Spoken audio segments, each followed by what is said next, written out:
Quando a gente fala em cigarro, a gente assusta muito as pessoas, né? Ah, não, doutor, realmente cigarro faz mal e tal. Mas quando a gente começa a falar em vape, o cigarro eletrônico, já tem uma tolerância maior. Olha só que coisa perigosa essa. E essa foi na verdade, uma estratégia da indústria muito bem arquitetada para dizer que o vape não é tão ruim quanto o cigarro. O vape é uma fase de transição para você conseguir sair desse cigarro que mata, que dá câncer, que é péssimo, que todo mundo conceitualmente sabe que é ruim. Mas o vape, de repente, não é tão ruim. Será?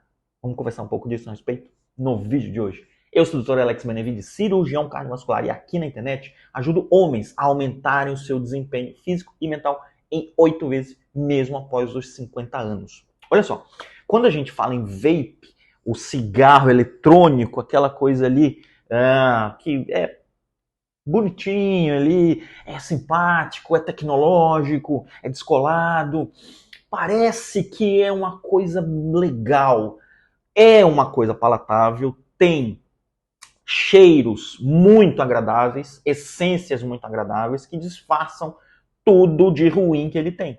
Cheiro de chocolate, hortelã, morango. Cara, ele é sedutor. Ele é esteticamente e ele é aromaticamente sedutor. O cigarro não é mais esteticamente, já foi. Não é mais esteticamente sedutor, muito menos aromaticamente, nunca foi sedutor. Agora o vape não, o vape ele veio com essa coisa de vamos trabalhar o charme, vamos trabalhar a sofisticação, vamos trabalhar a modernidade. Cuidado, cuidado. Vou dar aqui para vocês seis argumentos para você brigar com todas as suas forças contra o uso do vape, se você está nessa fase de fazer uso, ou se você conhece alguém que faz uso do vape, principalmente mais jovem. Olha isso. Quando a gente tem 40, 50, 60 anos e a gente quer se livrar daquele vício do cigarro, ele pode, atenção, pode vir a ser uma estratégia factível, uma estratégia que seja usada como ponte. Porém, se você não tem o vício do cigarro, se você quer se proteger, entre aspas, do cigarro, ou se você quer fazer o uso de um dispositivo que está na moda, que acaba sendo mais com ar de sofisticação, não faça isso. Número 1, identifique o vício. Vape causa vício. Se você está fazendo uso do vape, e aí, quando você está fazendo uso do vape, você não consegue se livrar dele por mais do que alguns minutos, você está viciado. Você fica ansioso, você fica irritado, você fica distraído em qualquer atividade que você esteja fazendo. Seja uma atividade profissional, seja uma atividade de lazer. Por exemplo, fazendo seu treino. Está prejudicando seu treino. Você fica ansioso, você fica louco para dar uma tragada, uma fumada no vape ali, entre um intervalo e outro, de uma série e outra que você está fazendo, de braço, de perna, de peito, qualquer coisa. Entre uma conversa e outra, no jantar que você está tendo com a pessoa que você está querendo conquistar, com a sua esposa que você já conquistou e que você não consegue mais dar atenção para ela, com aquela reunião importante que você está ali agoniado, desesperado já para dar uma fumada. E isso está causando vício em você. Identifique o vício.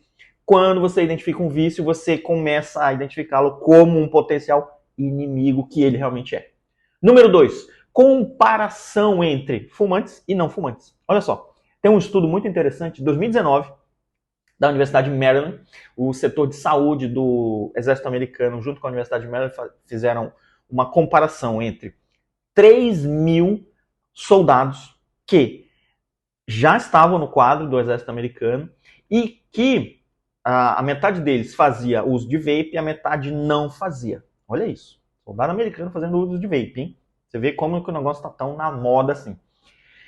A metade que não fazia uso teve desempenho muito melhor, seja em termos de provas de explosão, provas de resistência, provas de desempenho cognitivo e memória. Olha isso. Para o soldado americano, que é uma pessoa jovem, sadia, com uma atividade física intensa, com uma atividade cognitiva intensa, em uma pessoa que não tem ainda sequelas de doenças crônicas, da idade, do envelhecimento, de um uso prolongado de qualquer tipo de cigarro. Imagina isso. Teve desempenho pior para fumantes, usuários do vape, contra os usuários de não vape. Perderam em cerca de 30 segundos em termos de corrida, em termos de endurance, em termos de uma prova que é disputada simplesmente para fazer uma corrida de 300 metros. Olha isso. Em uma curta, um circuito muito curto, já deu para notar a diferença de desempenho em relação a um grupo e outro. Então, é mais um dado da literatura médica que mostra que o desempenho acaba sendo prejudicado.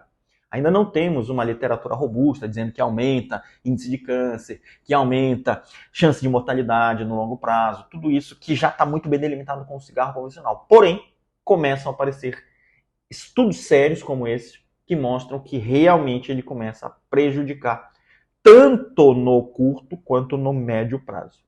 Ponto número 3, a nicotina do vape. Ok, você fala, doutor, tudo bem, tem vape que não tem nicotina. Sim, são a minoria. A maioria tem nicotina e uma grande quantidade tem muito mais nicotina do que o cigarro convencional. Olha isso. Essa nicotina do vape vai causar piora na recuperação pós-treino. Olha isso. Você treinou, você está fazendo aquele empenho ali, aquela disciplina, aquela regularidade para manter o seu programa de, no mínimo, 150 minutos por semana. Mas você já tem até mais que isso. Você tem 250, você tem 300 minutos por semana. Só que no intertreino, você está sendo prejudicado. Por quê? Porque a síntese proteica que acontece no intertreino, você teve uma lesão, microlesões ali na musculatura, vão ser reparadas quando você está no período de descanso. Vão ser colocadas novas camadas de proteína para que haja aquela reparação celular da fibra muscular e aquela fibra até cresça. Então, é no intervalo, é no descanso que a gente cresce. Tá? E aí o que acontece? Nesse período de descanso, ainda está sendo, porque está sendo constantemente usado o vape, nesse período está sendo liberado cortisol, está sendo liberada miostatina. Meu Deus, doutora, que diabo é miostatina? É uma proteína que inibe, que diminui a sua produção de proteínas, principalmente nessa camada de musculatura esquelética. Miostatina regula a quantidade de proteína que está sendo feita. É importante quando você tem uma superprodução de proteína que começa a ser danosa, como, por exemplo, na membrana celular, no interior da célula. Isso é regulação, isso é fisiologia. Isso é o que a natureza criou para que o seu metabolismo funcione de modo adequado. Agora, quando você hiperestimula esse mecanismo de bloqueio, você não deixa acontecer o reparo daquela musculatura, daquela fibra muscular que você já lesou no treino. Então você só perdeu, só houve catabolismo, só houve perda de massa muscular. Não vai haver o benefício do treino que você está se esforçando tanto para fazer. E quando aumenta cortisol, diminui testosterona. Lembra? Os dois são antagonistas assim ferrenhos. Aumenta um, aumenta o testo, diminui cortisol. Aumenta cortisol, diminui testo. Isso é básico para que haja uma manutenção da sua fibra muscular, da sua fibra de massa muscular, a sua quantidade de massa magra em relação à sua massa gorda. Se está acontecendo só o estímulo do cortisol e a testo está baixa, estímulo para inflamação, para aumento, para reprodução de massa muscular, de massa gorda, não de massa muscular, tá? Então, o seu período pós-treino está sendo prejudicado pela inflamação que causa a nicotina, que é causada pela nicotina. Ponto número 4, o vape diminui. A gente já viu na prática. Resistência, por quê? A sua fibra muscular fica sem energia. Ela não foi reparada no intertreino e ela não está com a disposição boa ali naquela condição de energia, de açúcar, de ATP e de oxigênio. Diminui a explosão, diminui força e flexibilidade. Olha só, então a própria articulação fica com o movimento restrito, fica com a amplitude diminuída. Então você fica com as juntas mais duras, com a sua musculatura mais frágil e com a sua resistência, porque o seu VO2, sua capacidade máxima de absorver o oxigênio, que você já fez o maior esforço para conseguir pegar lá no pulmão, está prejudicado. Logicamente, isso tudo vai aumentar índice de lesões. Lesão igual parada no treino. Então, tá vendo como tudo vai sendo um ciclo de inibição para a sua manutenção. Não é nem para a sua melhora de performance. Ponto número 5. Fumantes são, em geral, fisicamente menos ativos do que não fumantes.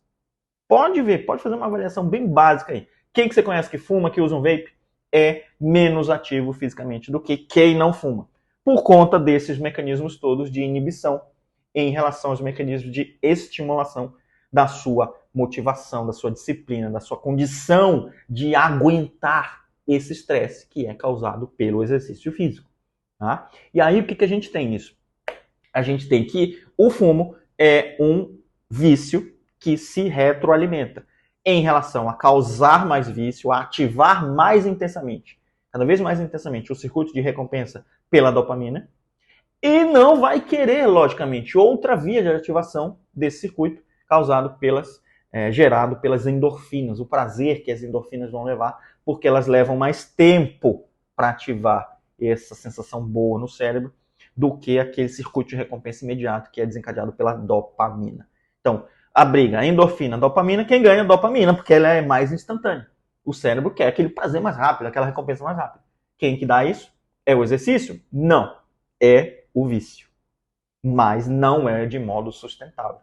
E não é de modo produtivamente efetivo. Pensa nisso.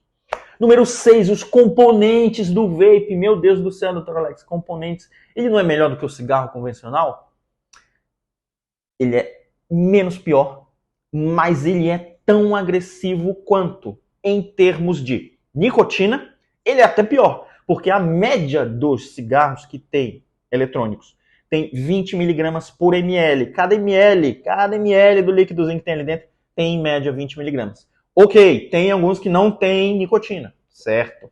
Porém, tem alguns que tem 50, 60, até 64 miligramas por ml.